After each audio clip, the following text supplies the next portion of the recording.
another issue before I let you go. I know you're running back and forth. You got a lot of work to do on the Senate today, but I can't let you go without asking about the border, because I feel, since we've had all these horrible tragedies, and then we've, of course, had the George Floyd verdict, everybody's focus is now away from the U.S.-Mexico border. And just last night, I was talking to Chris Cabrera, the vice president of the National Border Patrol Council, and my good friend, Buck Sexton. Everybody should listen to his podcast and his radio show as well. He's down there with them. And Buck said, we were just there for minutes, and kids were flooding into the border. And when he asked them, are there any more behind? How many more? They said mountains. That's what Buck was telling me, mountains of children. So we know that these kids are being trafficked into the U.S. We know that some of them are being abandoned even by their own families. Some of them are just on their own or have been separated, traveling with these predators, these cartels, these coyotes. And we also have family units and people from all over the world. And now we're not even paying attention to it as much. It's like a cycle of news. What do you have to say about that? What do you think's going on here? And do you think the administration is going to do anything to stop this?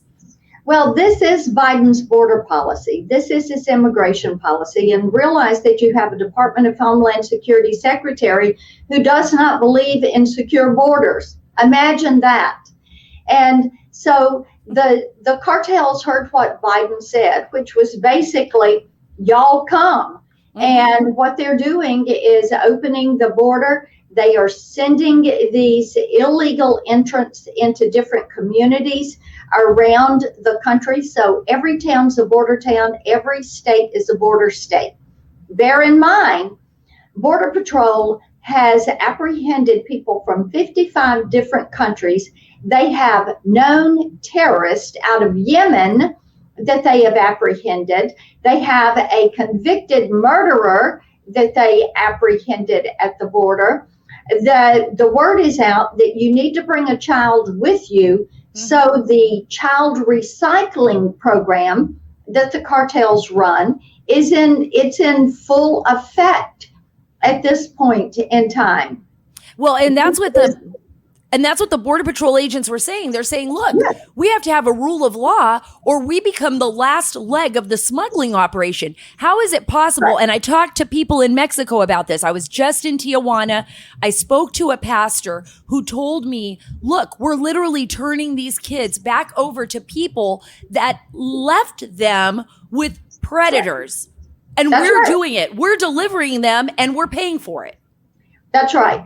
They show up, they get abandoned after the person gets across the border, then they get turned around and sent back to their family. Sometimes the person in charge of them is with the cartel.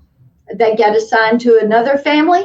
They come back over. It is the cartel's child recycling program. It is atrocious.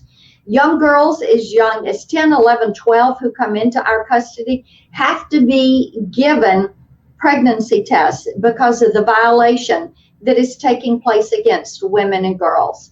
It is a crisis, a national security crisis, a humanitarian crisis, an environmental crisis. And God bless our Border Patrol for showing up every day and doing their job.